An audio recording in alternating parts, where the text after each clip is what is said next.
നമസ്കാരം. ഇന്ന് നമ്മുടെ കൂടെയുള്ളത് സതീഷ് മേനോൻ ബ്രദറാണ്. മലയാളികളെ എല്ലാ അഭ്യാസികൾക്കും അദ്ദേഹം സുപരിചിതനാണ്. ഒപ്പം പ്രത്യേകിച്ച് പ്രിസെപ്റ്റർ കാൻഡിഡേറ്റ്സിന് അദ്ദേഹം ആ ടീമിൽ കുറച്ച് നാളുകളായി വർക്ക് ചെയ്യാണ്. അപ്പോൾ നമുക്ക് അദ്ദേഹത്തെ കനഹ കാസ്റ്റിലേക്ക് സ്വാഗതം ചെയ്യാം. നമസ്തേ. സ്വാഗതം ബ്രദർ. ഞാൻ ശരിക്കും പറഞ്ഞാൽ ആദ്യം ബ്രദറിനെ കാണുന്നത് നമ്മുടെ പ്രിസെപ്റ്റർ കാൻഡിഡേറ്റ്സിൻ്റെ എക്സാം സമയത്താണ്. അന്ന് കാൻഡിഡേറ്റ്സിനുള്ള ഇൻസ്ട്രക്ഷൻസ് ഒക്കെ പറഞ്ഞ് തരുന്നൊരു സമയത്താണ് ഞാൻ ആദ്യമായിട്ട് ബ്രദറിനെ ശ്രദ്ധിക്കുന്നത്. എനിക്ക് ഏറ്റവും നല്ലൊരു എന്നെ ആകർഷിച്ച ഒരു സംഗതി അങ്ങയുടെ വാക്കുകളിലുള്ള കൃത്യതയും വ്യക്തതയും അതും എത്ര നന്നായാണ് കാൻഡിഡേറ്റ്സിന് ആളുകളിലേക്ക് അതെത്തുന്നത് എനിക്ക് ഭയങ്കര അതിശയം തോന്നി. കാരണം ഞാൻ പലപ്പോഴും സ്വയം സ്ട്രഗിൾ ചെയ്യുന്ന ഒരു സംഗതിയാണ് അതെങ്ങനെ അഡോപ്റ്റ് ചെയ്യാന്നുള്ളത്. അതെങ്ങനെയാണ് അങ്ങനെ ഒരു കഴിവ് അങ്ങേക്ക് വന്നത്? അതിന് വലിയ സീക്രട്ട് എന്ന് പറയാനായിട്ടൊന്നുമില്ല. നമ്മൾ എന്ത് ചെയ്യുന്നതിന് മുമ്പും നമ്മൾ മാസ്റ്ററായിട്ടൊന്ന് കണക്ട് ചെയ്ത് കഴിഞ്ഞാൽ നമുക്കുള്ളിൽ നിന്ന് തന്നെ ആ ക്ലാരിറ്റി വരും. ഒരു കാര്യം ചെയ്യുന്നതിന് മുമ്പ് ഞാൻ സാധാരണ എന്താ ചെയ്യാന്ന് വെച്ചാൽ മാസ്റ്ററായിട്ട് കണക്ട് ചെയ്തതിന് ശേഷം എൻ്റെ മനസ്സിൽ തന്നെ ഞാൻ ഒന്ന് ആലോചിച്ച് നോക്കും, എന്താണ് സംസാരിക്കേണ്ടത്, നമ്മൾ എന്ത് പറഞ്ഞാലാണ് അവർക്കത് മനസ്സിലാവാൻ പോകുന്നത്, നമ്മൾ യൂസ് ചെയ്യുന്ന വാർത്തകൾ വേർഡ്സ് കറക്റ്റായിട്ടുള്ളതാണോ എന്നുള്ളത് വളരെ ക്വിക്കായിട്ട് എളുപ്പത്തിൽ നമുക്കത് ചെയ്യാൻ പറ്റും നമുക്ക്. അങ്ങനെ ചെയ്തിട്ട് പിന്നെ ഞാൻ എൻ്റെ കുട്ടികളോട്, എൻ്റെ മക്കളോട്, എൻ്റെ സ്റ്റുഡൻസിനോട് സംസാരിക്കുമ്പോൾ അവർക്ക് ക്ലിയറായിട്ട് മനസ്സിലാവുന്ന രീതിയിൽ പറയാൻ നോക്കുമ്പോൾ അത് ഈസി ആയിട്ട് ചെയ്യാൻ പറ്റും. അങ്ങനെയാണ് ഞാൻ ചെയ്യാറുള്ളത്. അത് പെട്ടെന്ന് ഒരു നാൾ വന്നതാണോ, അല്ലെങ്കിൽ over A period of time അങ്ങനെ പ്രാക്ടീസ് ചെയ്തുകൊണ്ട് വന്നതാണോ, അല്ലെങ്കിൽ ശ്രദ്ധിച്ചിട്ടുണ്ടോ അങ്ങനെ ഒരു വളർച്ച? അങ്ങനെ ഞാൻ ശ്രദ്ധിച്ചിട്ടില്ല. പക്ഷേ എൻ്റെ മനസ്സിൽ ക്ലിയർ ആണെങ്കിൽ ഞാൻ പറയുന്നത് ക്ലിയർ ആവും എന്നുള്ളൊരു വിശ്വാസം എനിക്കുണ്ട്. ഓക്കെ, ആദ്യം അത് മനസ്സിലായിരിക്കണം ക്ലാരിറ്റി വരേണ്ടത്. അതെ അതെ. ആരെങ്കിലും അതേപോലെ എന്നോട് സംസാരിച്ചാൽ എനിക്ക് മനസ്സിലാവോ എന്നുള്ളത് എനിക്ക് ക്ലിയർ ആണെങ്കിൽ, അങ്ങനെയാണെങ്കിൽ ഞാൻ പറയുന്നത് അവർക്ക് മനസ്സിലാവുന്ന ക്ലിയർ ആണ്.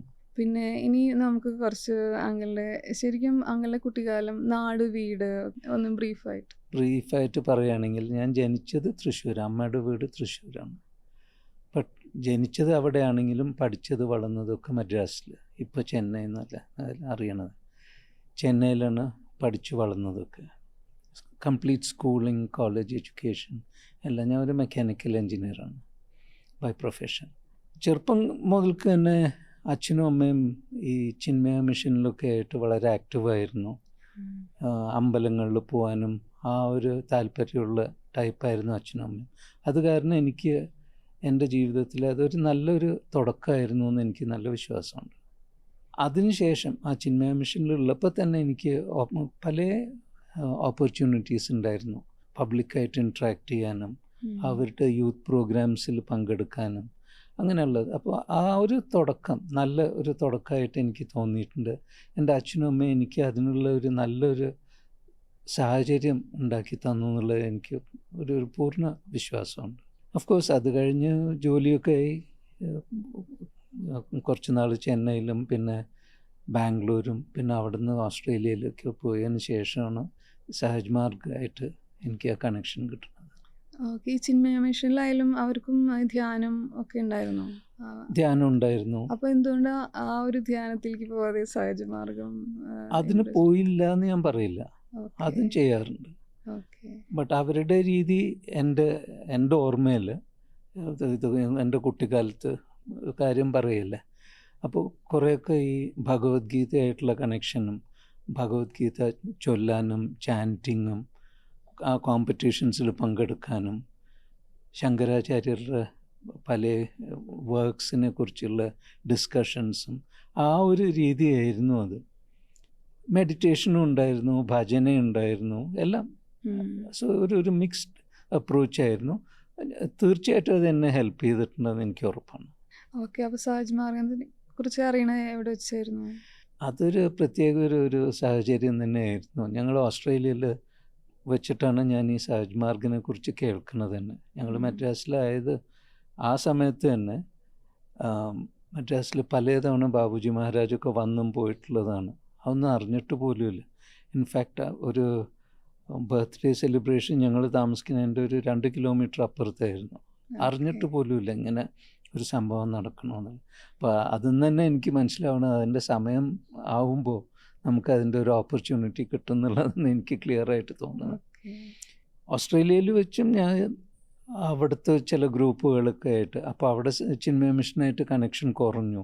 ബട്ട് വേറെ പല ഗ്രൂപ്പുകൾ, രാമകൃഷ്ണ മിഷൻ്റെ ഗ്രൂപ്പും വേറെ ചില വേദാന്ത സ്റ്റഡീസിൻ്റെ ഗ്രൂപ്പിലൊക്കെ പങ്കെടുത്തിട്ട് ഞങ്ങൾ ഡിസ്കഷൻസും ആർഗ്യുമെൻസും ഒക്കെ ആയിട്ട് ഇങ്ങനെ കൊണ്ട് നടക്കുമായിരുന്നു. ഇപ്പോഴും ഓരോന്ന് കഴിഞ്ഞ് പുറത്ത് വരുമ്പോഴും കൺഫ്യൂസ്ഡ് ആയിട്ട് വരും, എന്നിട്ട് പിന്നെയും പോവും. ഒരു മെൻ്റൽ ആക്രോബാറ്റിക്സ് ആയിട്ട് മാത്രമേ എനിക്കത് കാണാൻ പറ്റുന്നുള്ളൂ ഇപ്പോൾ ചിന്തിച്ച് നോക്കുകയാണെങ്കിൽ.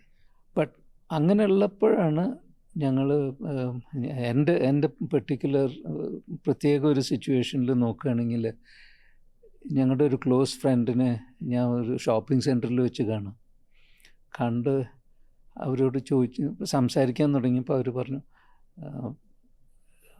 ഞാൻ കുറച്ച് തിരക്കിലാണ്, ഞങ്ങൾ സിംഗപ്പൂർക്ക് പോകണമെന്ന്. എന്തിനു, വെറുതെ ഹോളിഡേ ആണോ? അല്ലല്ല, ഞങ്ങൾ മെഡിറ്റേറ്റ് ചെയ്യാനായിട്ട് സിംഗപ്പൂർക്ക് പോവുക, എന്താന്ന്? അപ്പോൾ അവർ ചിരിച്ചിട്ട് പറഞ്ഞു, ഞാൻ വന്നതിന് ശേഷം നിങ്ങളോട് പറയാമെന്ന്. അങ്ങനെ ഒരു മെഡിറ്റേഷനായിട്ടുള്ള ഒരു കണക്ഷൻ അവിടെ എവിടെയോ തുടങ്ങി വിട്ട മാതിരി എനിക്ക് തോന്നി. അത് കഴിഞ്ഞിട്ട് ഞങ്ങളുടെ ഒരു കോമൺ ഫ്രണ്ട് വഴിയാണ് ഇതിനെക്കുറിച്ച് പിന്നെ മനസ്സിലാവുന്നത്. അപ്പോൾ അവർ ഒരു ദിവസം വന്നു. അതിനിടയ്ക്കാണ് എൻ്റെ മദർ ഇൻ ലോ മരിക്കുന്നത്. അപ്പോൾ വൈഫ് സുജാത പലർക്കും അറിയായിരിക്കും. അവർ വല്ലാണ്ട് വിഷമിച്ചിരിക്കുന്ന സമയത്താണ് അവരെ കാണാനായിട്ട് ഞങ്ങളുടെ ഫ്രണ്ട്സ് വരുന്നത്. വന്നിങ്ങനെ സംസാരിക്കുന്നതിൻ്റെ ഇടയ്ക്ക് അവരും പറഞ്ഞു അവർ സിംഗപ്പൂർ മെഡിറ്റേഷന് പോയിട്ട് വന്നതായിരുന്നു. അപ്പോൾ ഞങ്ങൾ ചോദിച്ചത് എന്താണ്. അപ്പോൾ സുജാത കുറേ ആലോചിക്കുകയായിരുന്നു, എങ്ങനെയാണ് നമുക്ക് മെഡിറ്റേറ്റ് ചെയ്യാൻ പറ്റണതെന്നൊക്കെ ആലോചിച്ചുകൊണ്ട് ഇരിക്കുന്ന ആ സമയത്താണ് ഈ ഒരു ഓപ്പണിങ് നമുക്ക് വരുന്നത്. അപ്പോൾ ആ ഓപ്പണിങ്ങിൽ അവർ പറഞ്ഞു, കൂടുതൽ ഇതിനെക്കുറിച്ച് സംസാരിക്കുന്നതിന് പകരം ഒരു ഓപ്പൺ ഡേ ഉണ്ട്, ഒരു പ്രത്യേക ഒരു ഞായറാഴ്ച 2 ആഴ്ച കഴിഞ്ഞിട്ടോ മറ്റേ. അപ്പോൾ ആ ഞായറാഴ്ച നിങ്ങൾ വരികയാണെങ്കിൽ നമുക്ക് ഇതിനെക്കുറിച്ച് സംസാരിക്കാം, നിങ്ങൾക്ക് വേണമെങ്കിൽ ഒന്ന് ട്രൈ ചെയ്ത് നോക്കാം, വരുമോ എന്ന് ചോദിച്ചു. അപ്പോൾ തീർച്ചയായിട്ടും വരാം എന്ന് പറഞ്ഞിട്ട് പോവാണ്. ഓസ്ട്രേലിയയിൽ വെച്ചിട്ട്. അപ്പോൾ അവിടെ വെച്ച് പോയപ്പോൾ അവർ ആ സമയത്ത് പല കാര്യങ്ങൾ പറഞ്ഞു. ഇങ്ങനെ ഹാർട്ട് ബേസ്ഡ് മെഡിറ്റേഷനാണ്, ക്ലീനിങ് ഉണ്ട്, പിന്നെ ഒരു പ്രെയർ ഉണ്ട് എന്നൊക്കെ പറഞ്ഞു. അപ്പോൾ ഇതിലൊക്കെ എനിക്കൊരു പുതുമ എന്ന് പറയാനായിട്ട് എനിക്ക് തോന്നിയില്ല. ബട്ട് സുജാതയ്ക്കാണ് അപ്പോൾ കൂടുതലും ഒരു താല്പര്യം, എനിക്ക് എങ്ങനെയായാലും അത് ട്രൈ ചെയ്യണമെന്ന് പറഞ്ഞു. അപ്പോൾ അവിടെയുള്ളൊരു അങ്കിൾ അമിയ, അങ്ങോരിപ്പോൾ മരിച്ചുപോയി, അങ്ങോട്ട് വിളിച്ചിട്ട് അവരുടെ വീട്ടിലേക്ക് വിളിച്ചു, അങ്ങോട്ട് വീട്ടിലേക്ക്. അപ്പോൾ ഞാനും സുജാതയും കൂടി അവിടെ പോയി. അപ്പോൾ അങ്ങോട്ട് ചോദിച്ചു, why do you want to meditate എന്ന് ചോദിച്ചു എന്നോട്. അപ്പം ആ ചോദ്യത്തിൽ തന്നെ എനിക്ക് കുറച്ചൊരു വിഷമം തോന്നി, എന്താ ഇയാൾ ഇങ്ങനെ ചോദിക്കണത്. നല്ലൊരു വ്യക്തിയായിരുന്നു കേട്ടോ അങ്കിൾ. ബട്ട് അങ്ങനത്തെ രീതി അതായിരുന്നു. എനിക്കങ്ങനെ മെഡിറ്റേറ്റ് ചെയ്യൊന്നും വേണ്ട, അവർക്കാണ് മെഡിറ്റേറ്റ് ചെയ്യേണ്ടതെന്ന് ഞാൻ പറഞ്ഞു. ശരി, എന്നാൽ നിങ്ങൾ അവിടെ ഇരുന്നോളൂ, ഏതെങ്കിലും ബുക്ക് വായിച്ചോളൂ, ഇവരോട് സുജാതയോട് ഇരുന്ന് മെഡിറ്റേറ്റ് ചെയ്യാനായിട്ട് എന്താ ചെയ്യേണ്ടതെന്നൊക്കെ പറഞ്ഞു. അപ്പോൾ ഞാൻ അടുത്ത് തന്നെ ഒരു ചെറിയ റൂമിൽ അവരവിടെ താഴെ ഇരുന്ന് മെഡിറ്റേറ്റ് ചെയ്യുന്നുണ്ട്. ഞാൻ ഒരു ചെയറിൽ ഒരു ബുക്കും വെച്ചുകൊണ്ട് നോക്കിയിരിക്കുക. ആ ബുക്ക് ഏതാണെന്ന് എനിക്ക് ഓർമ്മയില്ല, ബുക്കിലൊരു ലൈൻ വായിച്ചോന്നും കൂടി എനിക്ക് ഓർമ്മയില്ല. എൻ്റെ നോട്ടം മുഴുവൻ അവിടെ ഇരുന്നു, എന്താണ് അവിടെ നടക്കണത്. സിറ്റിംഗ് കഴിഞ്ഞ് തിരിച്ച് വീട്ടിലേക്ക് പോണ വഴിക്ക് ഞാൻ ചോദിച്ചു, എങ്ങനെ ഉണ്ടായിരുന്നു. വളരെ ഇമ്പ്രസ്ഡ് ആയിരുന്നു സുജാത. എനിക്ക് നല്ലൊരു സമാധാനം തോന്നുന്നുണ്ട്. അത് കേട്ടപ്പോൾ എനിക്ക് തന്നെ തോന്നി. പിറ്റേ ദിവസം സുജാത സെക്കൻഡ് സിറ്റിംഗ് എടുത്തപ്പോൾ ഞാൻ പറഞ്ഞു, എനിക്കൊന്ന് ട്രൈ ചെയ്യണമെന്ന് പറഞ്ഞു. ഫസ്റ്റ് സിറ്റിംഗ് അപ്പോഴാണ് എടുക്കുന്നത്. പിന്നെ തിരിഞ്ഞു നോക്കിയിട്ടില്ല. ഏത് വർഷമായിരുന്നു അത്? ഇത് 1998 ഫെബ്രുവരിയിൽ. പിന്നീട് ബ്രദർ പ്രിസെപ്റ്ററായ കഥ ഞങ്ങളോട് പറഞ്ഞിരുന്നു അന്ന്. ചാരിജി പെട്ടെന്ന് പ്രിസെപ്റ്റർ ആക്കിയിട്ട് ഗോ ആൻഡ് സ്റ്റാർട്ട് വർക്കിംഗ് പറഞ്ഞ കാര്യം.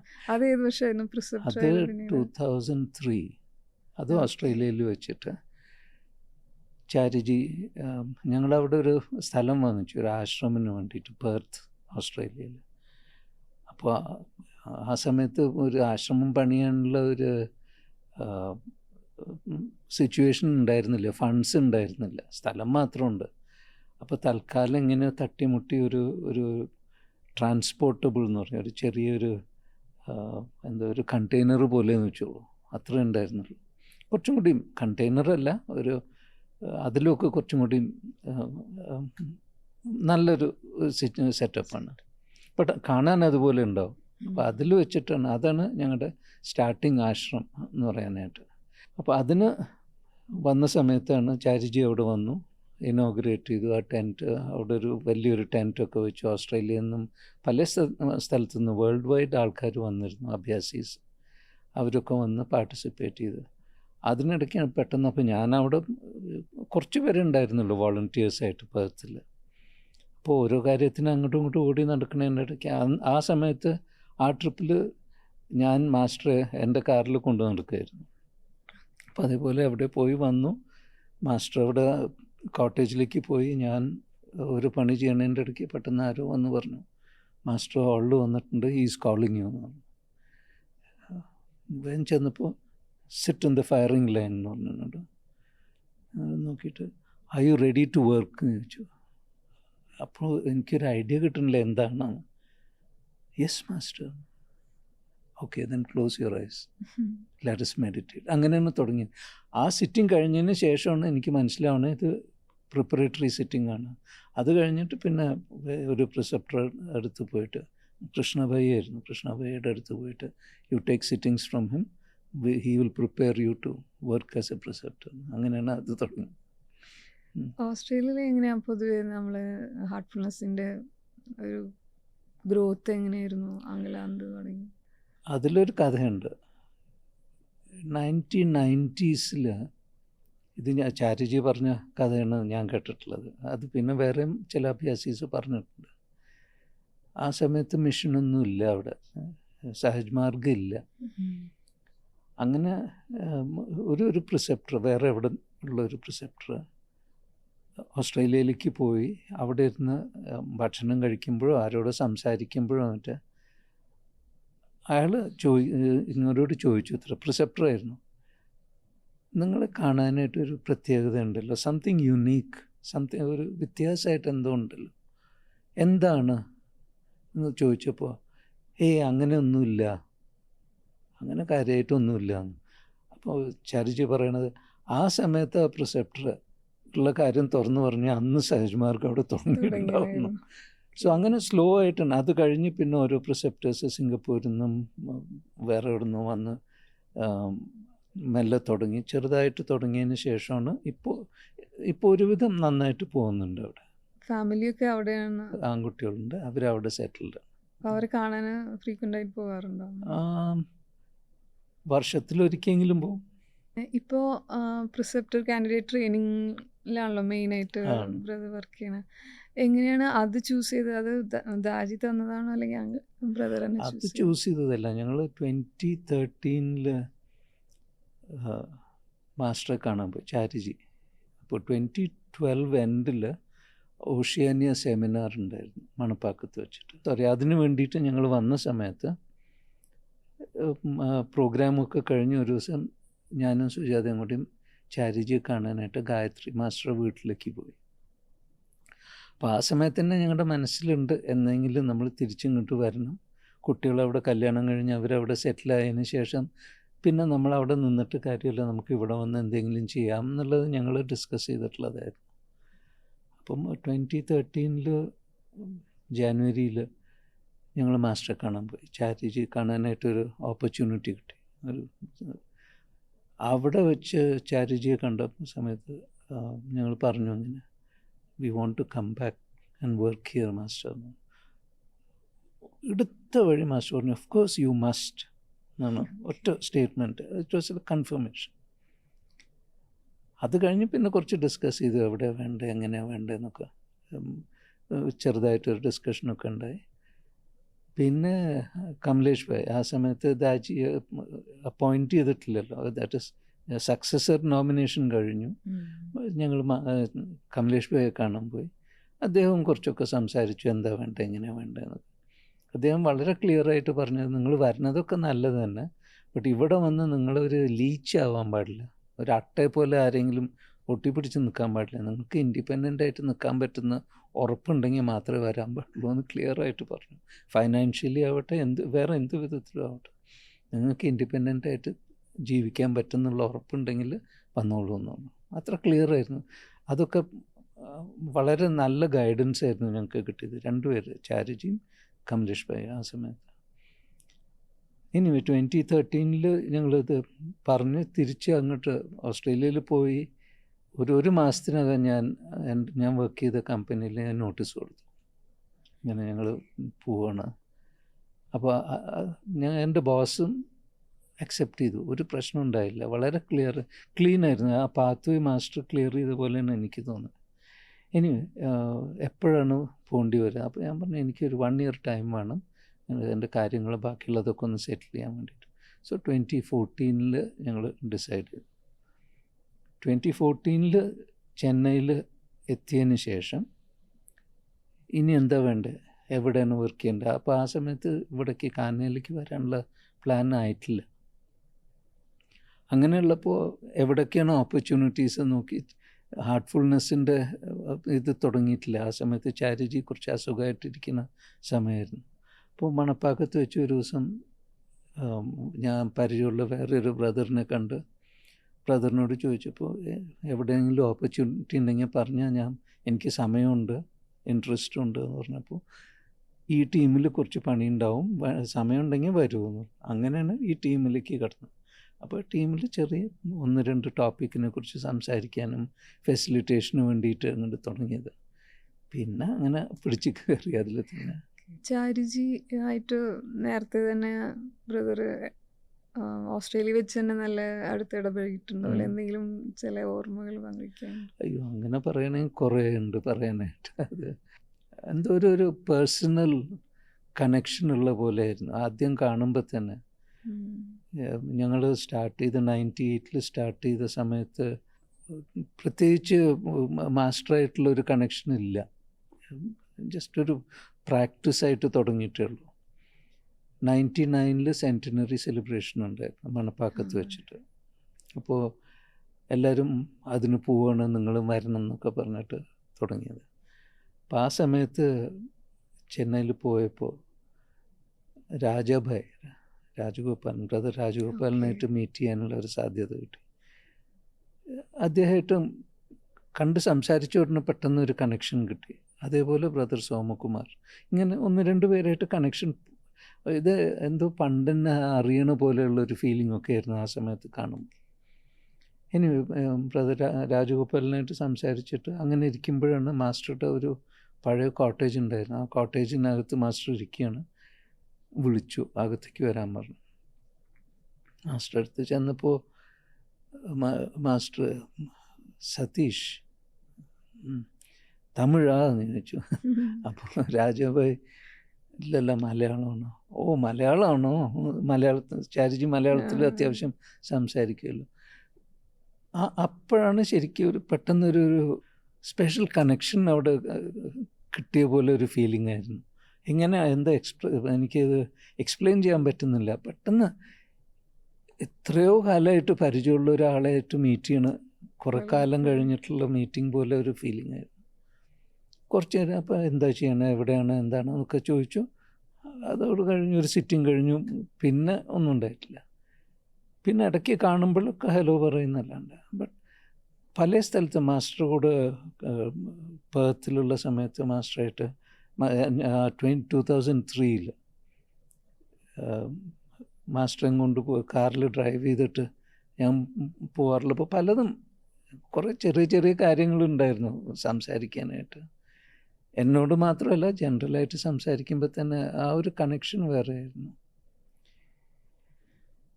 എടുത്തു പറയാനായിട്ട് എനിക്കങ്ങനെ പെട്ടെന്ന് അങ്ങോട്ട് ഓർമ്മ വരുന്നില്ല. പലത് ഓർമ്മ വരുമ്പോൾ ഞാൻ ഷെയർ ചെയ്യാം.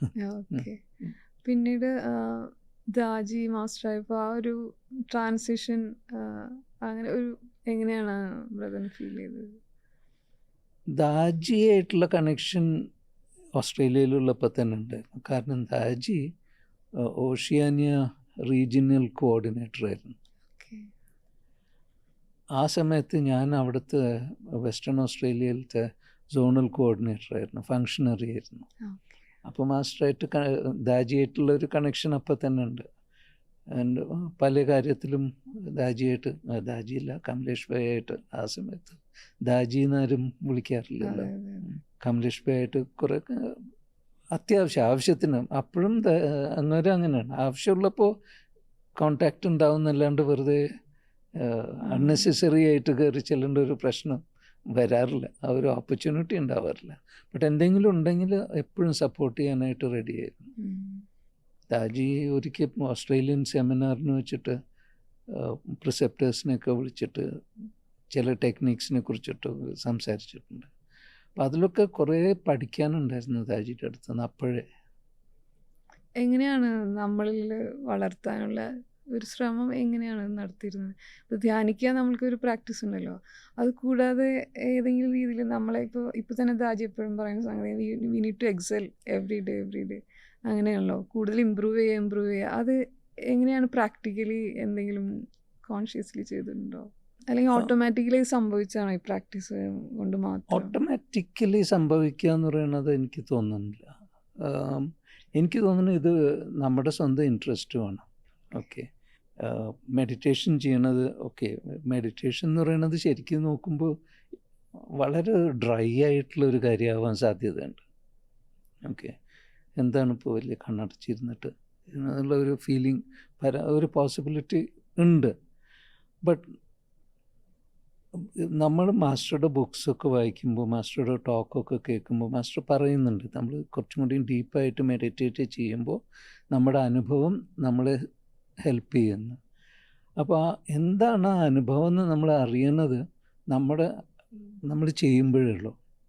നമ്മൾ എത്ര വായിച്ചാലും നമുക്കതിനെക്കുറിച്ച് അതിൻ്റെ ഒരു എക്സ്പീരിയൻസ് കിട്ടാൻ പോണില്ല. അപ്പോൾ ആദ്യമൊക്കെ ചെയ്യുമ്പോൾ സാധാരണ എല്ലാവരും പറയണത് തന്നെ എനിക്കും ഉണ്ടായിട്ടില്ല. എനിക്കങ്ങനെ പ്രത്യേകിച്ചൊരു സ്പെഷ്യൽ എക്സ്പീരിയൻസ് ഒന്നും ഉണ്ടായിട്ടില്ല. കണ്ണടച്ചിരിക്കുമ്പോൾ പല തോട്ട്സ് വരും, ഡിസ്റ്റർബൻസ് വരും. മെഡിറ്റേറ്റ് ചെയ്ത് എൻ്റെ പണ്ടത്തെ ഡയറിയൊക്കെ എടുത്ത് നോക്കുമ്പോൾ ഇതന്നെ ഉണ്ടാവുള്ളൂ, full of thoughts, full of disturbances. കുട്ടികളുടെ കാര്യം, സ്കൂളിലത്തെ കാര്യം, ഓഫീസിലത്തെ കാര്യം, ഇങ്ങനത്തെ പലതും ഉണ്ടാവുന്നല്ലാണ്ട് വേറെ പ്രത്യേകിച്ചൊരു ചാലഞ്ചിങ്ങോ ഇൻട്രസ്റ്റിങ്ങോ ആയിട്ടൊന്നും തോന്നിയിട്ടില്ല. പക്ഷേ എനിക്ക് കിട്ടിയ സപ്പോർട്ട് ഞാൻ ഒരിക്കലും മറക്കില്ല. ഈ uncle Amiya preceptor, he use to say, നിങ്ങൾ ചെയ്തു നോക്കൂ. കാരണം നമ്മളിപ്പോൾ തുടക്കത്തിൽ തന്നെ എല്ലാം എക്സ്പെക്റ്റ് ചെയ്യണതിൽ വലിയ അർത്ഥമില്ല. അപ്പോൾ ചെയ്യാൻ തുടങ്ങുമ്പോൾ ഇടയ്ക്ക് ചെറിയ ചെറിയ എക്സ്പീരിയൻസസ് കിട്ടാൻ തുടങ്ങും. ആ എക്സ്പീരിയൻസ് നമുക്ക് ശ്രദ്ധിച്ച് നമുക്കതിനെ ഒന്ന് വളർത്തിയെടുക്കാൻ പറ്റിയാൽ അപ്പോൾ ഇൻട്രസ്റ്റ് തന്നെ വരും. ആ ഇൻട്രസ്റ്റ് വരുമ്പോഴാണ് നമുക്ക് അതിൻ്റെ വാല്യൂ മനസ്സിലാവുന്നത്. ആ വാല്യൂ മനസ്സിലാവുമ്പോഴാണ് നമുക്ക് മാസ്റ്ററോടുള്ള ഒരു ഗ്രാറ്റിറ്റ്യൂഡ് കിട്ടണം. ഓക്കെ, ഇത് കണ്ണടച്ചിരുന്ന് വെറുതെ മെഡിറ്റേറ്റ് ചെയ്യുമ്പോൾ കിട്ടണതല്ല. ബട്ട് ഇതിൻ്റെ ആ ട്രാൻസ്മിഷൻ എന്താണ്? ആദ്യമൊക്കെ ട്രാൻസ്മിഷൻ എന്ന് പറയുന്നത് എനിക്ക് എന്താണെന്ന് അറിയാൻ കൂടിയില്ല. ഓക്കെ, ട്രാൻസ്മിഷൻ ഉണ്ട് എന്ന് പറയുന്നു, മാസ്റ്റർ ട്രാൻസ്മിറ്റ് ചെയ്യുന്നുണ്ട് എന്ന് പറയണമെന്നല്ലാണ്ട് നമുക്കതിൻ്റെ ഇപ്പോൾ ഒരു പെർസെപ്ഷൻ, ഒരു ഫീലിംഗ് കിട്ടാനായിട്ട് ഇറ്റ് ടുക്ക് ടൈം. എൻ്റെ കാര്യത്തിൽ പലവരും ഞാൻ പറയണുണ്ടോ വളരെ ഡീപ്പ് മെഡിറ്റേഷൻ ആയിരുന്നു, എനിക്ക് അങ്ങനെയൊന്നും ഉണ്ടായിട്ടില്ലല്ലോ എന്ന് പലപ്പോഴും സങ്കടപ്പെട്ടിട്ടുണ്ട്. ബട്ട് ദെൻ നമ്മളിങ്ങനെ ചെയ്യും തോറും എൻ്റെ എക്സ്പീരിയൻസിൽ നമ്മളതിന്ന് മനസ്സിലാക്കിയെടുത്ത് നമ്മുടെ എക്സ്പീരിയൻസ് ഡെവലപ്പ് ചെയ്തെടുക്കുമ്പോൾ പിന്നെ നമുക്കത് എക്സ്പ്ലെയിൻ ചെയ്യാൻ പറ്റിയില്ലെങ്കിലും, അതിനെക്കുറിച്ച് വിസ്തരിച്ച് പറയാൻ പറ്റിയില്ലെങ്കിലും നമ്മുടെ എക്സ്പീരിയൻസ് തന്നെ നമുക്ക് ഒരു സപ്പോർട്ടായിട്ട് മാറുകയാണ്. ആൻഡ് ആ പ്രോസസ്സിൽ നമ്മൾ ചെയ്യും തോറും അത് സപ്പോർട്ട് ചെയ്യാനായിട്ട് നമ്മുടെ ക്ലീനിങ് പ്രോസസ്സും നമ്മുടെ പ്രെയർ, ഇതെല്ലാം ഒരു പാക്കേജ് പോലെയായിട്ട് നമ്മളെടുത്ത് സിൻസിയറായിട്ട് ട്രൈ ചെയ്താൽ എനിക്ക് നല്ല വിശ്വാസമുണ്ട് എന്നെ ഹെൽപ്പ് ചെയ്തതുപോലെ എല്ലാവരെയും അത് ഹെൽപ്പ് ചെയ്യുന്നു. ഓക്കെ. ഈ ജോലി സമയത്ത് ആണല്ലോ ബ്രദർ ഇതിലേക്ക് വന്നത് അല്ലേ?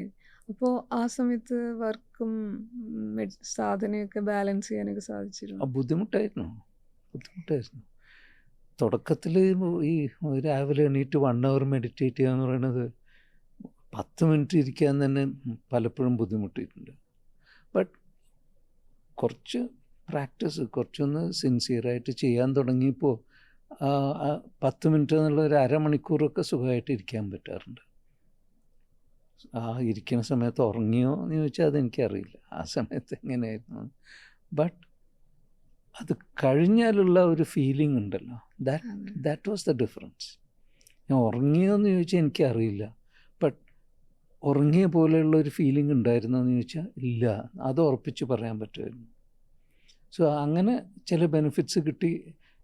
ക്ലീനിങ് ചെയ്യുന്നതും പലപ്പോഴും ഈ ക്ലീനിങ്ങിൽ കുറേ ബുദ്ധിമുട്ട് എനിക്ക് തോന്നിയിട്ടുണ്ടായിരുന്നു. തുടക്കത്തിൽ ചെയ്യണത് ശരിയാണോ, ഇങ്ങനെ ചെയ്തുകൊണ്ട് എന്താണ് ഫീലിംഗ് ഓഫ് ലൈറ്റ്നെസ് വരും ക്ലീനിങ് ചെയ്താൽ, എനിക്കങ്ങനെയൊന്നും തോന്നിയിട്ടില്ലല്ലോ എന്നൊക്കെ പല ഡൗട്ട്സും. ഞാൻ പറയുകയാണെങ്കിൽ എൻ്റെ മനസ്സ്, എൻ്റെ ഒരു ബാക്ക്ഗ്രൗണ്ട് അങ്ങനെയായിരുന്നു, ലോജിക്കലായിരുന്നു, ഭയങ്കര ലോജിക്കലായിട്ടുള്ള തിങ്കിങ് ആണ്. അത്ര ഈസി ആയിട്ടൊന്നും ആക്സെപ്റ്റ് ചെയ്യില്ല, എല്ലാത്തിനും പ്രൂഫ് വേണം എന്നുള്ളൊരു ടൈപ്പായിരുന്നു. ആൻഡ് ഈ മെഡിറ്റേഷൻ ചെയ്ത് എന്തെങ്കിലും ആവട്ടെ എന്നുള്ള ഒരു ആറ്റിറ്റ്യൂഡിലാണ് തുടങ്ങിയത്. ആദ്യത്തേതിൽ ട്രൈ ചെയ്തുകൊണ്ട് തെറ്റില്ലല്ലോ എന്നുള്ള ഒരു ആറ്റിറ്റ്യൂഡിൽ. ലോജിക്കലി എന്താണ് ഈ ട്രാൻസ്മിഷൻ, അതൊക്കെ ക്വസ്റ്റ്യൻ മാർക്കുണ്ട്. ആരാണ് ഈ മാസ്റ്റർ, എനിക്ക് അറിയും കൂടിയില്ലല്ലോ. അങ്ങോരെ എങ്ങനെയാണ് എൻ്റെ മാസ്റ്റർ എന്ന് പറയുന്നത്, അത് മാസ്റ്ററാണെങ്കിൽ ഞാൻ സ്ലേവാണോ, ഇങ്ങനത്തെയൊക്കെ കുറേ ചിന്തകൾ വന്നിട്ടുണ്ട്, ഇല്ലയെന്ന് ഞാൻ പറയുന്നില്ല. ബട്ട് അത് മാറിയത് എനിക്ക് എൻ്റെ ലൈഫിൽ തിരിഞ്ഞു നോക്കുമ്പോൾ എനിക്ക് ആ ചേഞ്ച് എത്ര ഗ്രാജുവലായിട്ട് ആ ചേഞ്ച് വരുന്നത് എനിക്കെന്നെ കാണാൻ പറ്റുന്നു. ഓവർനൈറ്റ് ചേഞ്ച് അല്ല, it took a lot of time. ഈ ജോലി സ്ഥലത്തൊക്കെ അങ്കിളിൻ്റെ മെഡിറ്റേഷൻ പ്രാക്ടീസ് ഏതെങ്കിലും പ്രകടമായി അവർക്ക് തോന്നിയിട്ടുണ്ടോ? അല്ലെങ്കിൽ അങ്കിളിന് തന്നെ വർക്കിൽ എന്തെങ്കിലും ഇമ്പ്രൂവ്മെൻറ്റ് ഈ ഒരു സാധനം കൊണ്ട് എങ്ങനെ ഹെൽപ്പ് ചെയ്തു എന്ന് തോന്നിയിട്ടുണ്ടോ? തീർച്ചയായിട്ടും തോന്നിയിട്ടുണ്ട്.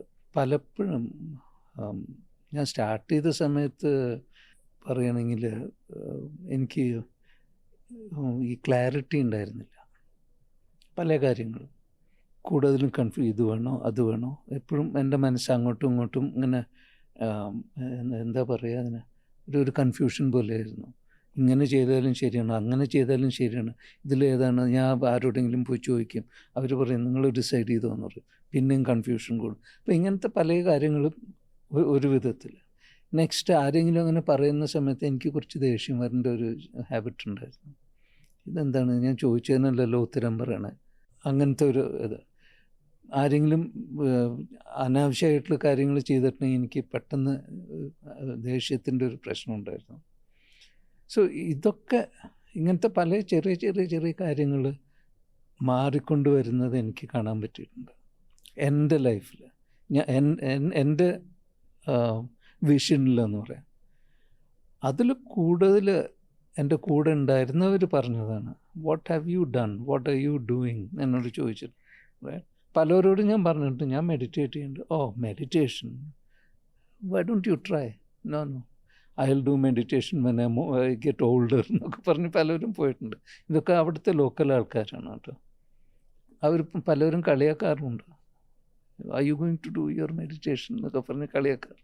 ബട്ട് ദാറ്റ്സ് ഓക്കെ, അത് അവരുടെ സമയമാകുമ്പോൾ അവർ വന്നോളും എന്നുള്ള ഒരു ഫീലിംഗ് ആയിരുന്നു എനിക്ക്. But over A period of time എനിക്ക് ആ ക്ലാരിറ്റി കിട്ടിയത്. നേരത്തെ ഒരു ചോദ്യം ചോദിച്ചില്ലേ, എങ്ങനെയാണ് നമ്മൾ സംസാരിക്കുമ്പോൾ ക്ലാരിറ്റി വരുന്നത്? It is nothing but this.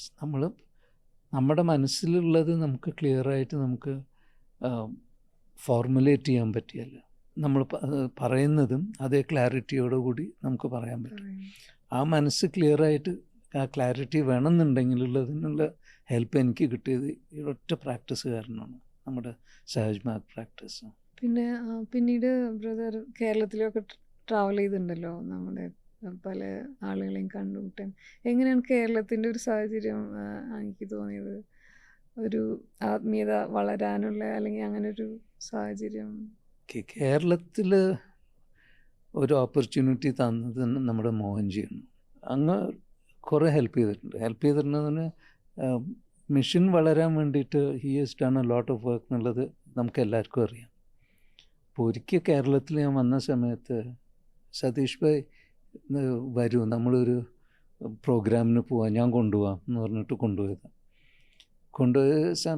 പോണ വഴിക്ക് എന്നോട് പറഞ്ഞു, ഈ ഇന്നത്തെ സത്സംഗ് നിങ്ങൾ കണ്ടക്ട് ചെയ്തോളൂ, അത് കഴിഞ്ഞ് നിങ്ങൾ കുറച്ച് നേരം എല്ലാവരോടും സംസാരിക്കണം.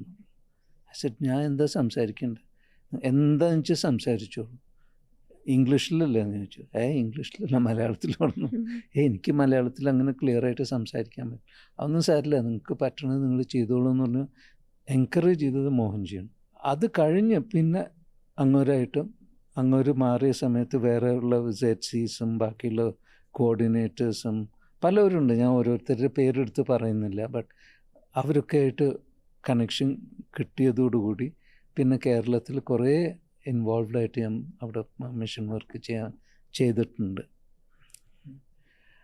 ബട്ട് അതിനൊക്കെ അവിടെ ഉള്ളവരെല്ലാവരും എൻ്റെ ഈ മുറിഞ്ഞ മലയാളത്തിൽ സംസാരിക്കുന്നത് അവർ അക്സെപ്റ്റ് ചെയ്ത്, അതും എൻ്റെ കൂടെ തന്നെ ചിരിച്ച്, തെറ്റ് പറ്റിയിട്ടുണ്ടെങ്കിൽ എൻജോയ് ചെയ്ത് ഒരുമിച്ച് പലരും കൂടെ ചെയ്ത കാരണമുള്ള ഒരു കോൺഫിഡൻസാണ് ഇപ്പോൾ എനിക്കുള്ളത്.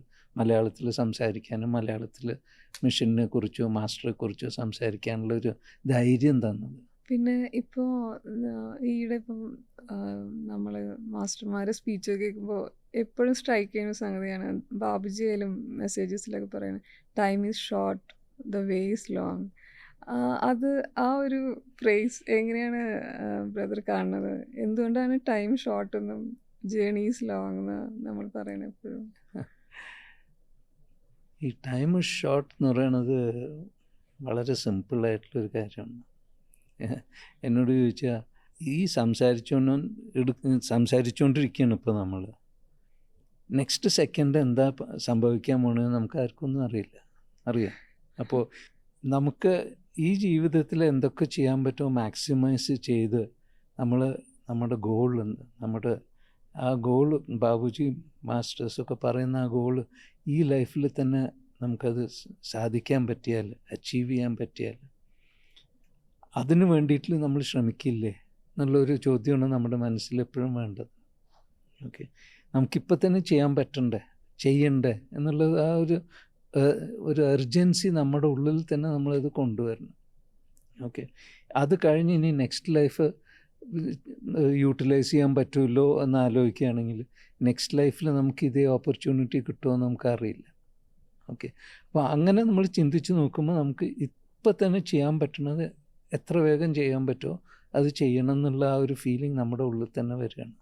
സോ ആ എർജൻസി എന്നുള്ളത്, ആ ക്ലാരിറ്റി വരണം എന്നുണ്ടെങ്കിൽ നമുക്ക് തന്നെ മനസ്സിലാവണം നമ്മുടെ ലൈഫിൽ എത്ര നിസ്സാരമായിട്ടുള്ളൊരു കാര്യമാണ് ദ ടൈം അവൈലബിൾ. കഴിഞ്ഞ വർഷം തുടക്കത്തിൽ എൻ്റെ ലൈഫിൽ തന്നെ ഒരു ലൈഫ് ചേഞ്ചിങ് എക്സ്പീരിയൻസ് ഉണ്ടായത് 2-3 ആഴ്ച ഓൾമോസ്റ്റ് ICUയിൽ കിടന്നപ്പോഴാണ്. എൻ്റെ ഹെൽത്ത് അത്ര മോശമായിട്ട്. ആ സമയത്ത് പോലും എനിക്കറിയില്ല അത്ര മോശമാണെന്ന്.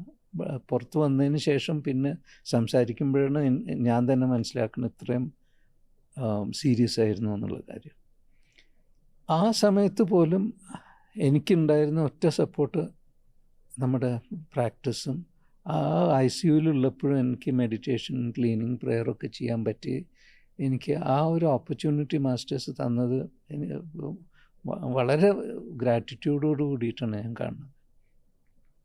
എപ്പോഴും നമ്മുടെ മാസ്റ്റേഴ്സ് നമ്മുടെ കൂടെ ഉണ്ടായിരുന്നു എന്നുള്ള ഒരു കോൺഫിഡൻസ് എനിക്കുണ്ടായിരുന്നു. എനിക്ക് ഒരു ഭയം എന്ന് പറയാനായിട്ട് ആബ്സല്യൂട്ട്ലി ഉണ്ടായിരുന്നില്ല, തീരെ ഉണ്ടായിട്ടില്ല. മക്കൾ ഓസ്ട്രേലിയയിൽ നിന്ന് വന്നു, വൈഫ് ഇവിടെ ഉണ്ടായിരുന്നു, ഫ്രണ്ട്സും റിലേറ്റീവ്സ് എല്ലാവരും ചുറ്റും ഉണ്ടായിരുന്നു. അവരൊക്കെ ശരി ഹോസ്പിറ്റലിലാണ് കാണാൻ വന്നു എന്നുള്ളത് എന്നല്ലാണ്ട് അപ്പോഴും എൻ്റെ മനസ്സിൽ എൻ്റെ കണ്ടീഷൻ ഇത്ര മോശമാണെന്ന് അപ്പോഴും എനിക്ക് അപ്പോൾ തോന്നിയിട്ടില്ല. പുറത്ത് വന്നതിന് ശേഷം ഓഫ് കോഴ്സ് പലരും പലതും പറഞ്ഞിട്ടുണ്ട്.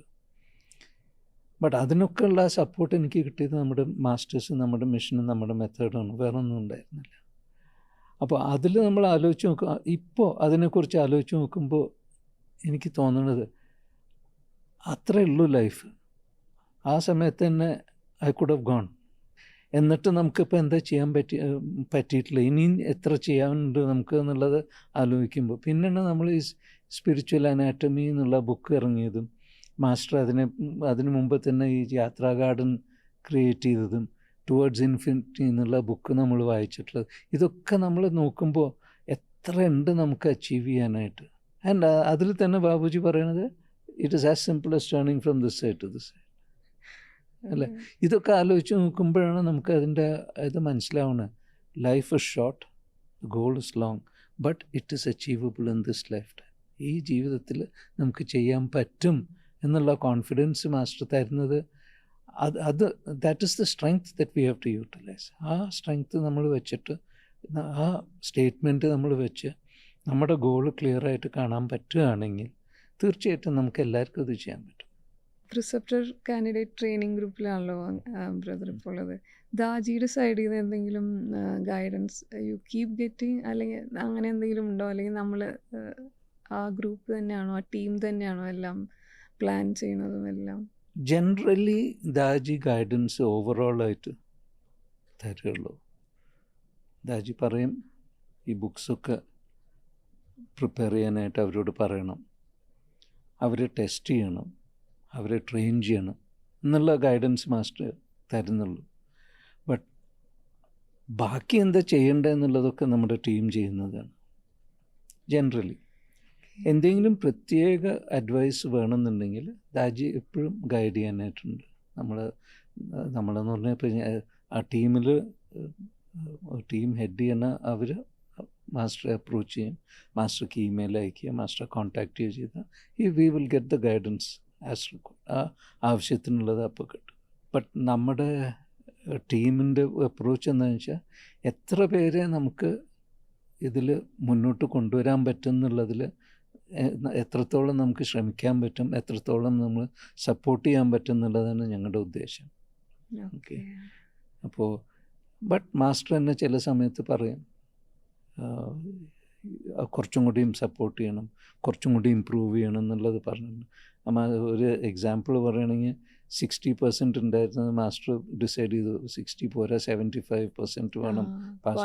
മാസ്റ്റർ ഡെസിഷനാണ് അത്, ക്വാളിറ്റി വേണം എന്നുള്ളത്.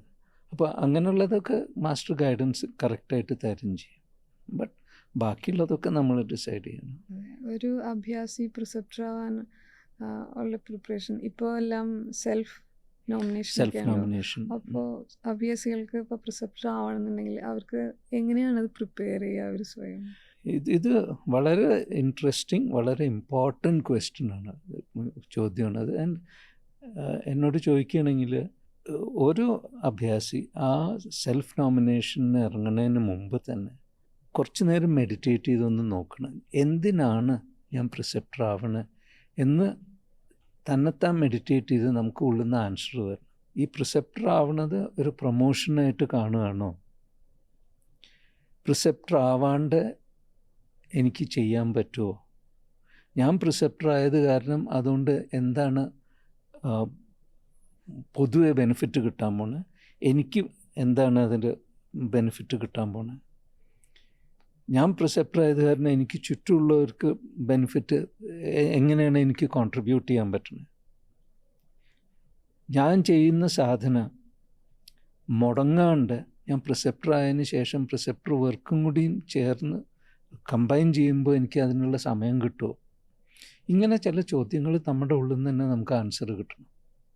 അത് കിട്ടിയതിന് ശേഷം പ്രിസെപ്റ്റർ എന്നെ അപ്ലൈ ചെയ്യാൻ പാടുള്ളൂ എന്നാണ് എൻ്റെ അഭിപ്രായം, എൻ്റെ ഒപ്പീനിയൻ. കാരണം പലരും എനിക്ക് പ്രിസെപ്റ്റർ ആവണമെന്നുള്ള ഒരു ആഗ്രഹത്തോടു കൂടി അങ്ങോട്ട് ചാടിക്കഴിഞ്ഞിട്ട് പ്രിസെപ്റ്റർ ആയതിനു ശേഷം ഒന്നുമില്ലെങ്കിൽ പ്രാക്ടീസ്, അല്ലെങ്കിൽ പ്രിസെപ്റ്റർ വർക്ക്, അല്ലെങ്കിൽ ഫാമിലി, ഏതെങ്കിലും ഒരെണ്ണം ഡിസ്റ്റർബ്ഡ് ആവും.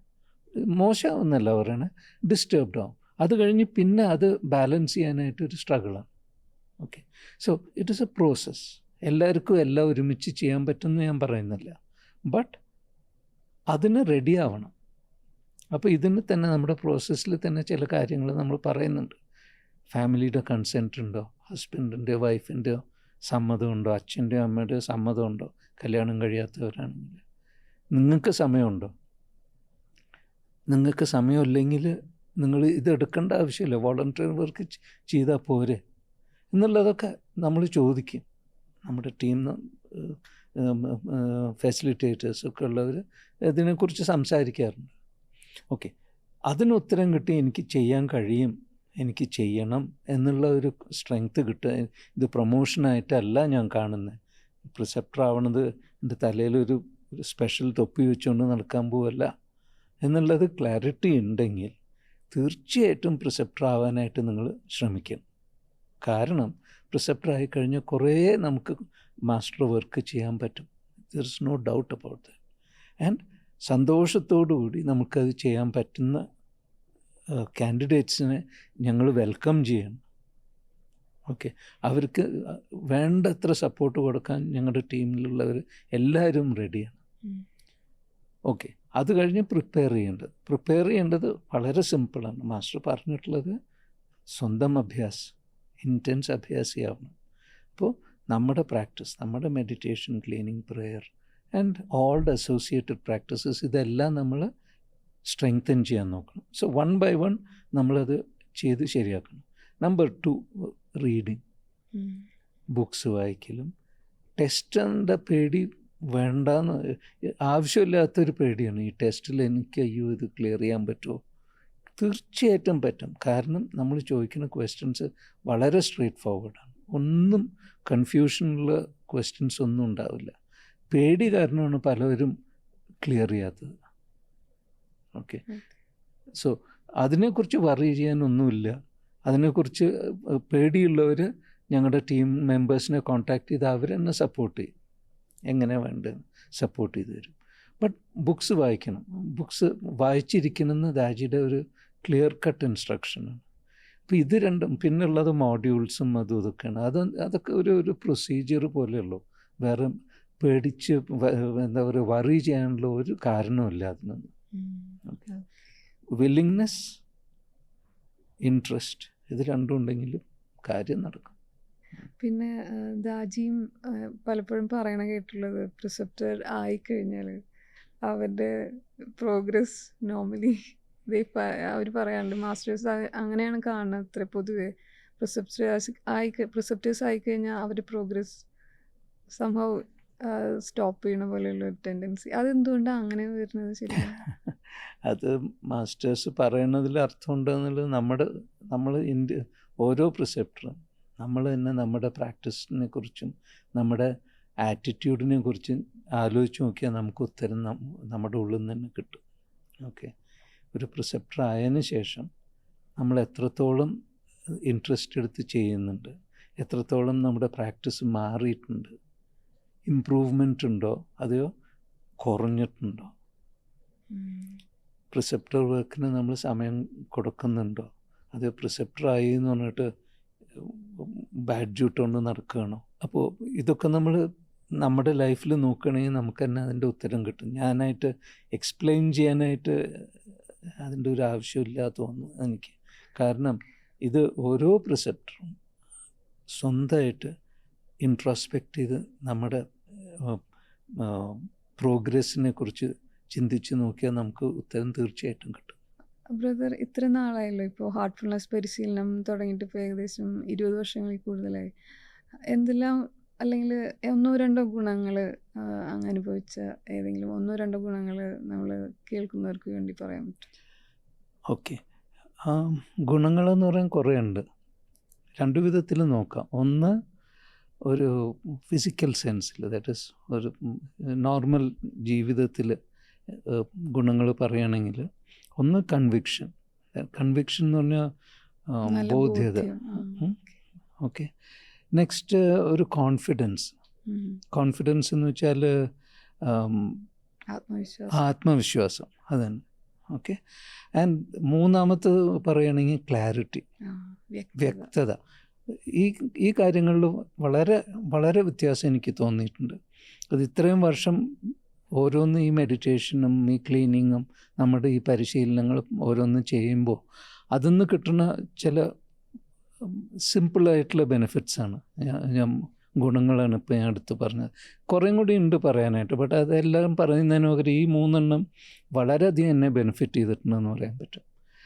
വേറൊരു വിധത്തിൽ നോക്കുകയാണെങ്കിൽ peace of mind, peace of mind അല്ലെങ്കിൽ ഒരു സെറ്റിൽഡ്നെസ് എന്ന് പറയാം, ഒരു കണ്ടെൻറ്റ്മെൻറ്റ് എന്ന് പറയാം. ഇതെല്ലാം പുറത്ത് പറയാനായിട്ട് ബുദ്ധിമുട്ടുള്ള വാക്കുകളാണ്. അത് ക്വാണ്ടിഫൈ ചെയ്യാൻ പറ്റില്ല. അത് നമുക്ക് ഉള്ളിൽ ഫീൽ ചെയ്യണതാണ്. ഓക്കെ, അപ്പോൾ ഇതൊക്കെ വളരെ ബെനിഫിഷ്യലായിട്ട് തോന്നിയിട്ടുള്ളതാണ് ഈ സിസ്റ്റം കാരണം എനിക്ക് കിട്ടിയ ബെനിഫിറ്റ്സ്, ഗുണങ്ങൾ. ആൻഡ് ഇത് പ്രോഗ്രസീവായിട്ടാണെന്ന് പറയാം. ദാറ്റ് ഇസ് ആദ്യത്തെ ദിവസം തന്നെ ഇതിൻ്റെ ബെനിഫിറ്റ് കിട്ടിയെന്ന് ചോദിച്ചിട്ടുണ്ടെങ്കിൽ എനിക്ക് പറയാൻ പറ്റില്ല. ബട്ട് ഇത്രയും വർഷം ഇങ്ങനെ ചെയ്യുമ്പോൾ എനിക്ക് തന്നെ നല്ല വ്യത്യാസം കാണുന്നുണ്ട്, മാറ്റങ്ങൾ കാണുന്നുണ്ട്, എൻ്റെ ജീവിത രീതി തന്നെ മാറിയതായിട്ട് കാണുന്നുണ്ട്. പലരും എന്നോട് ചോദിച്ചിട്ടുണ്ട് എന്താണ് നിങ്ങൾ ചെയ്യുന്നത്. അപ്പോൾ അതിനിടയ്ക്ക് എന്നോട് പലരും ചോദിച്ചു, നിങ്ങൾ പണ്ടൊക്കെ അമ്പലത്തിലൊക്കെ പോകാറുള്ളതല്ലേ, ഇപ്പോൾ അതൊന്നും കാണാറില്ലല്ലോ. ഞാൻ പോകാറില്ല എന്ന് ഞാൻ എപ്പോഴും പറയുന്നില്ലല്ലോ, ഞാൻ എപ്പോഴും പോകാറുണ്ട്. പോകേണ്ട നെസസിറ്റി വരുമ്പോൾ ഞാൻ പോകും. നെസസിറ്റി എപ്പോഴാണ് എൻ്റെ മനസ്സിൽ എനിക്ക് തോന്നണം, അല്ലെങ്കിൽ ഒരു ആവശ്യം വരണം. അമ്പലത്തിൽ പോകണോണ്ട് തെറ്റ് ഒന്നുമില്ല, അതേപോലെ പള്ളിയിൽ പോകാൻ എനിക്ക് വിരോധമില്ല.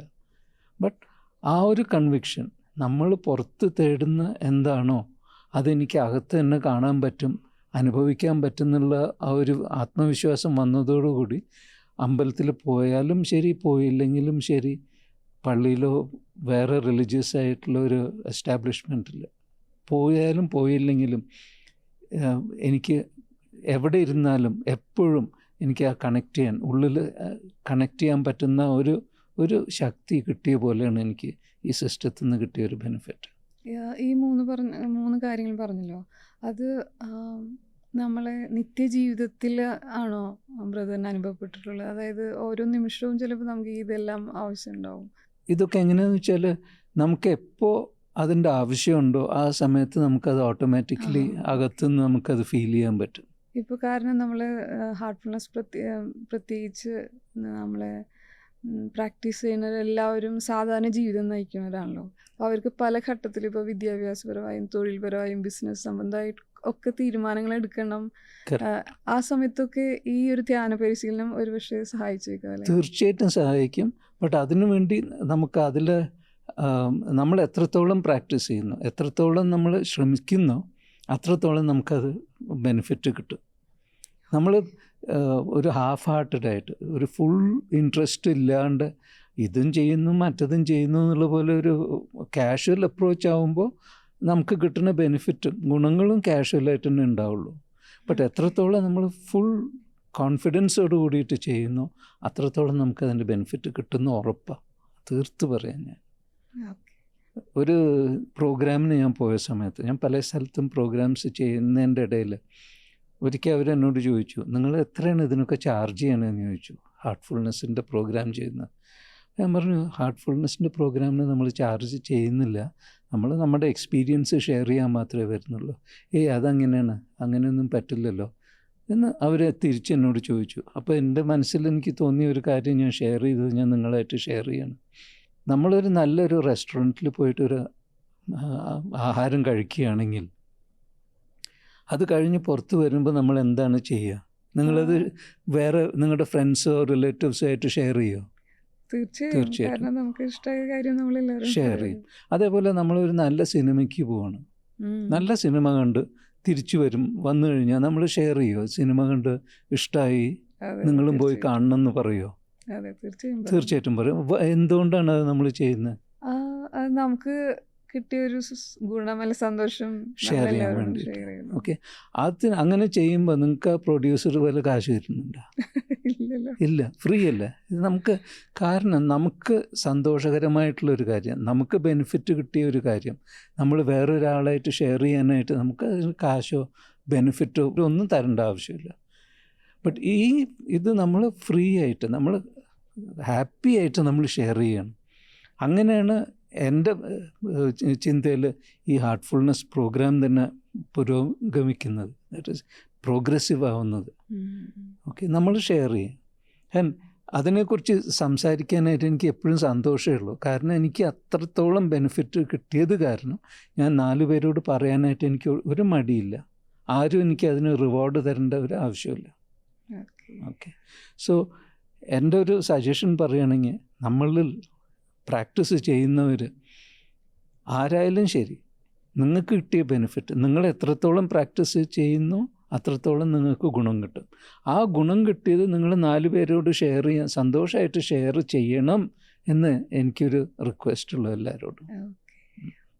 അവസാനമായിട്ട് ഈ കാണുന്നവരോട് എന്തെങ്കിലും ബ്രദറിന് പറയാനുണ്ടോ എബൌട്ട് അഭ്യ, ഇപ്പോൾ നമ്മൾ പ്രാക്ടീസിനെ പറ്റിയോ അല്ലെങ്കിൽ ഓക്കെ, 2-3 കാര്യം പറയാനുണ്ട്. ഓക്കെ, ഫസ്റ്റ് തിങ്, സിമ്പിളായിട്ട് ഈ പ്രാക്ടീസ് സിമ്പിൾ പ്രാക്ടീസാണ്. കോംപ്ലിക്കേറ്റഡ് ആയിട്ടുള്ള ഒരു പണിയില്ല. അത് ഈസി ആണോ എന്ന് ചോദിച്ചാൽ ഈസി എന്ന് ഞാൻ പറയില്ല.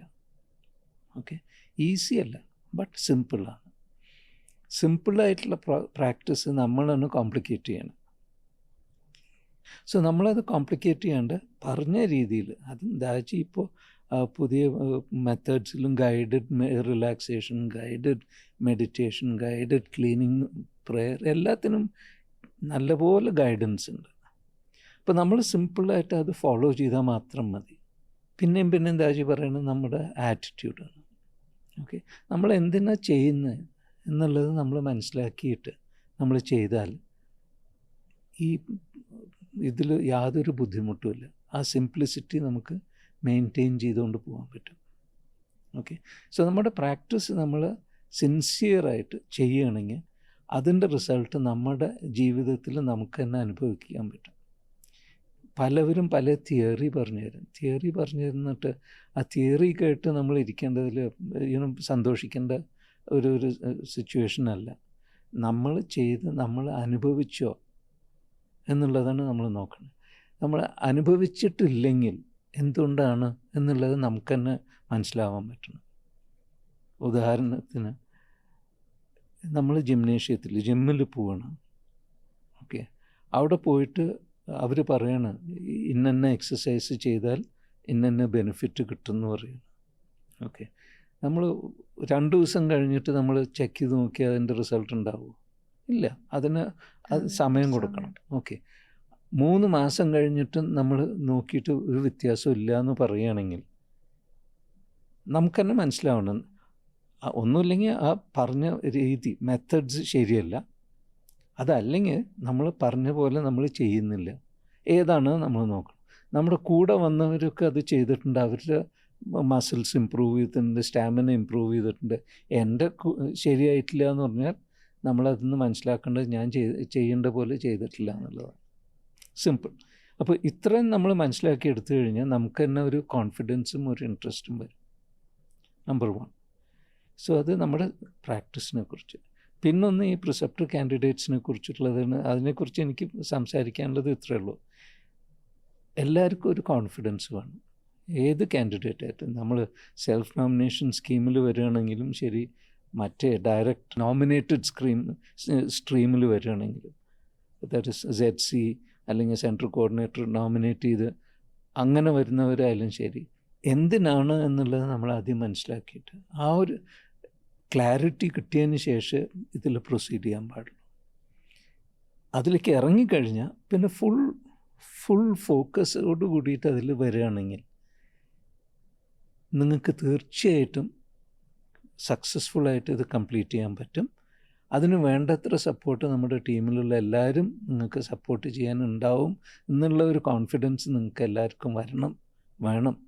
ആ ഒരു കോൺഫിഡൻസോട് കൂടിയിട്ട് നിങ്ങൾ ചെയ്യുകയാണെങ്കിൽ നിങ്ങളുടെ എല്ലാ സപ്പോർട്ടും, ഞങ്ങളുടെ സപ്പോർട്ടുണ്ടാവും, നിങ്ങളുടെ കൂടെയുള്ളവരുടെ സപ്പോർട്ടുണ്ടാവും, മാസ്റ്ററുടെ സപ്പോർട്ടുണ്ടാവും. നിങ്ങൾ സക്സസ്ഫുള്ളായിട്ട് പ്രിസെപ്റ്ററായിട്ട് വർക്ക് ചെയ്യാൻ പറ്റും. ഈ 2 കാര്യം എനിക്ക് പറയാനുള്ളൂ. Okay, thank you so much brother. എനിക്ക് തോന്നി കുറേ കാര്യങ്ങൾ, ഡീപ്പായിട്ടുള്ള കാര്യങ്ങളും നമ്മൾ സംസാരിച്ചു. എന്തായാലും കേൾക്കുന്നവർക്കും എല്ലാവർക്കും ഇതും ഈ ഒരു പോഡ്കാസ്റ്റ് നല്ല രീതിയിൽ ഉപകാരപ്പെട്ടു എന്ന് താങ്ക് യു. വിശ്വസിക്കുന്നു. ഞാൻ കഴിയുന്നത് സിമ്പിളായിട്ട് പറയാൻ ശ്രമിച്ചിട്ടുണ്ട്. എനിവേ എല്ലാവർക്കും ബെനിഫിഷ്യൽ ആവുമെന്ന് വിചാരിക്കട്ടെ. Thank you very much. Thanks for the opportunity.